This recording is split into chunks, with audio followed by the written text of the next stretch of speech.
They told us America was different, that here the rule of law was sacred, children were protected, and no one could be disappeared without due process. But if you listen to Representative Delia Ramirez on the House floor, you'd wonder if any of that is still true. Because the accusations she laid out against Kristi Noem, the current Secretary of Homeland Security, aren't just disturbing. They sound like the blueprint of authoritarianism. And the most chilling part, if Ramirez is right, it's all being done with your tax dollars in your name and without your consent. Ramirez didn't come to play politics. She came with a list of charges that made the room fall silent. Recognize Ms. Ramirez for 5 minutes on the amendment. Thank you, Chairman, and thank you, Ranking Member. A few weeks ago, right from this dais, I talked about the hypocrisy of these Republican policies.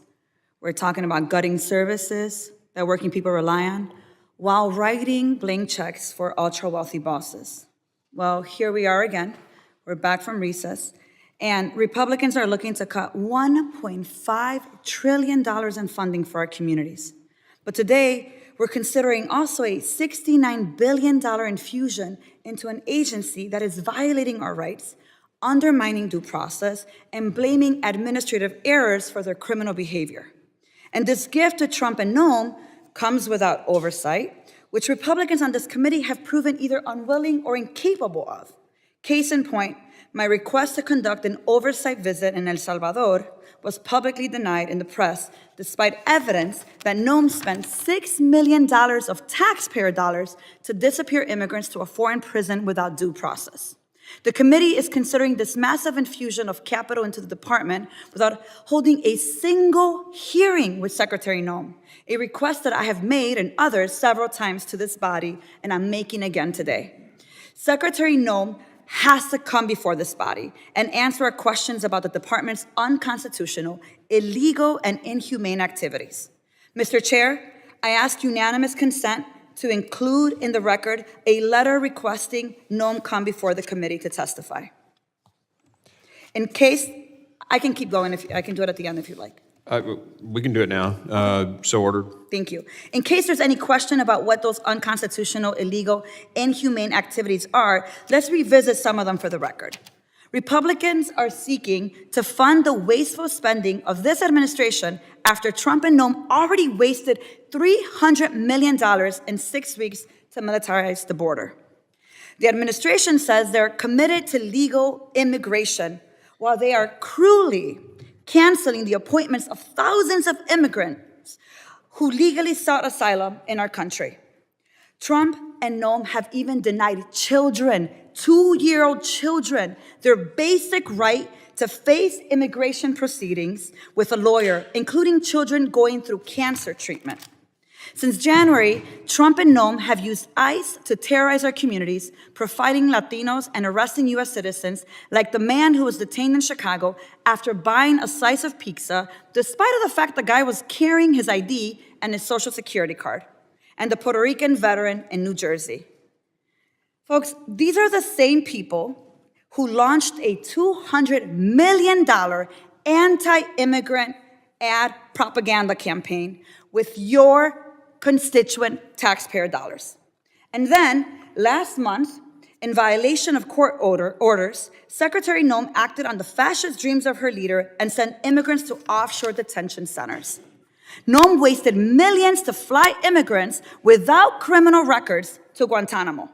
And then she decided to enter into a $6 million deal with El Salvador government to disappear and mistakenly deport a legal resident, Kilmar Abrego Garcia, in addition, a hairdresser, soccer players, 8 women to a men's prison, and a long list of immigrants with no criminal records. The list includes a young man from Chicago whose family had no idea how to reach him after recognizing him in an authoritarian propaganda video of Noem touring the prison. All while Trump, Noem, and Rubio weaponized immigration enforcement against activists and dissenting voices like legal permanent resident Mahmoud Khalil, international student Rumisa Ostork, and labor rights organizer Alfredo Lelo Juarez. In 3 months, Trump and Noem have abused the power of the Department of Homeland Security to pursue a campaign of persecution, of mass incarceration, and deportation.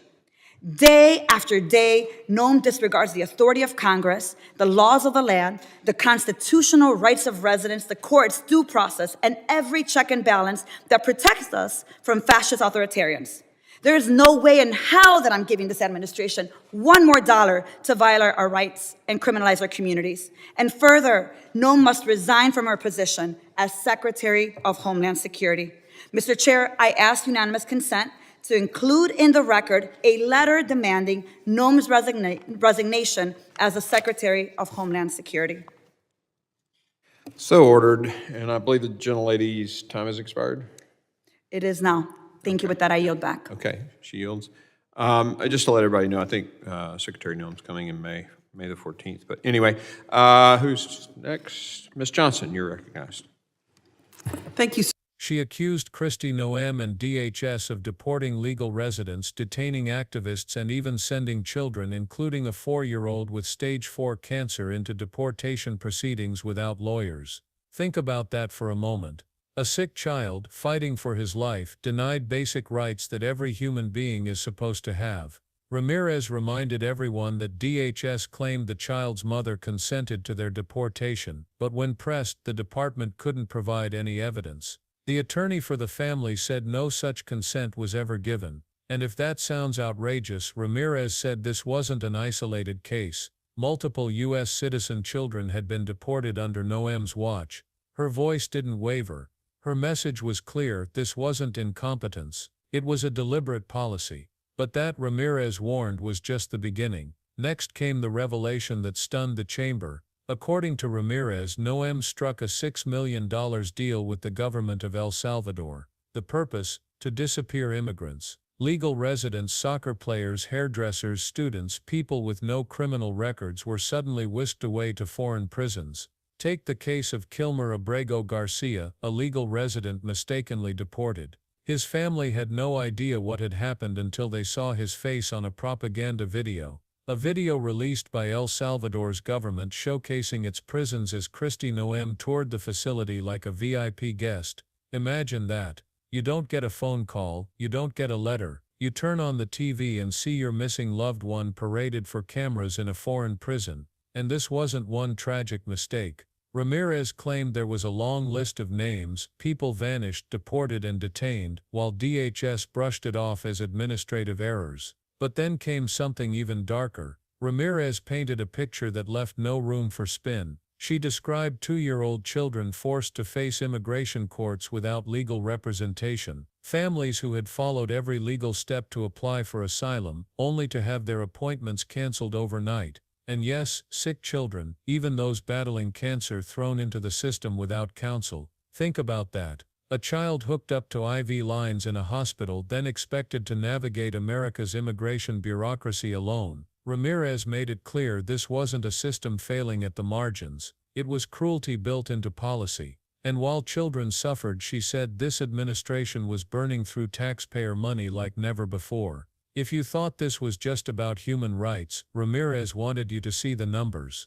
She pointed out that DHS had already wasted $300 million in just 6 weeks, militarizing the border. Another $200 million was funneled into what she called a propaganda campaign, glossy ads designed to stoke fear of immigrants. Added up and you're looking at $500 million spent in a matter of weeks. And yet Ramirez said Congress was being asked to approve an additional $69 billion.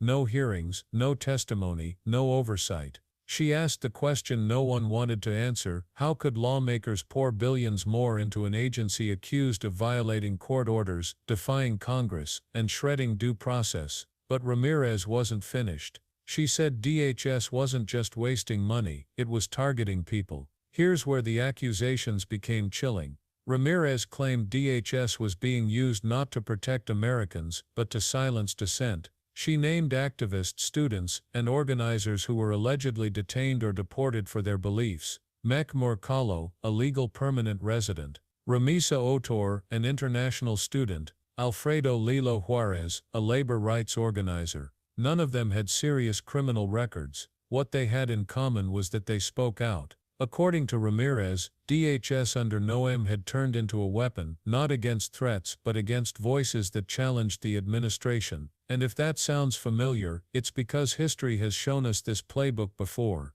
Ramirez didn't sugarcoat it. She said what many were already thinking: this wasn't just about immigration enforcement, it was authoritarian creep, not the loud kind with tanks in the streets, the quiet kind, the kind that hides behind paperwork, court delays, and endless administrative errors. It looked like canceled asylum appointments, secret offshore detention deals, families searching in vain for loved ones. It looked like DHS ignoring judges, bypassing Congress, and carrying on as if laws didn't apply. Ramirez called it exactly what it was: the architecture of authoritarianism. And then she laid down her demand. Ramirez called for Kristi Noem to testify under oath before Congress, and she called for her resignation.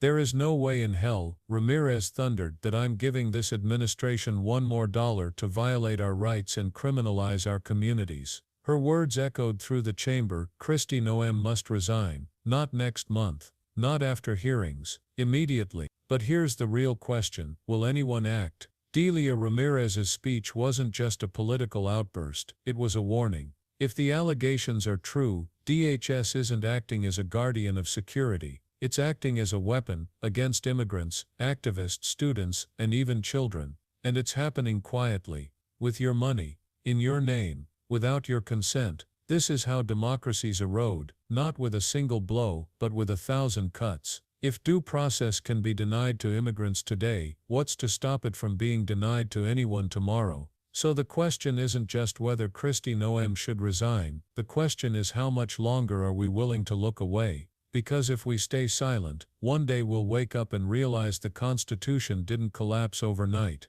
It was dismantled quietly, piece by piece, while we weren't paying attention, and by then it might be too late. If you think these allegations need answers, share this video. Drop a comment with your thoughts. Should Kristi Noem testify? Should she resign? And if you want to keep following voices like Rep. Ramirez as they push for accountability, make sure you subscribe. Because this isn't about left or right, it's about whether the Constitution still means something, or whether it's already slipping away.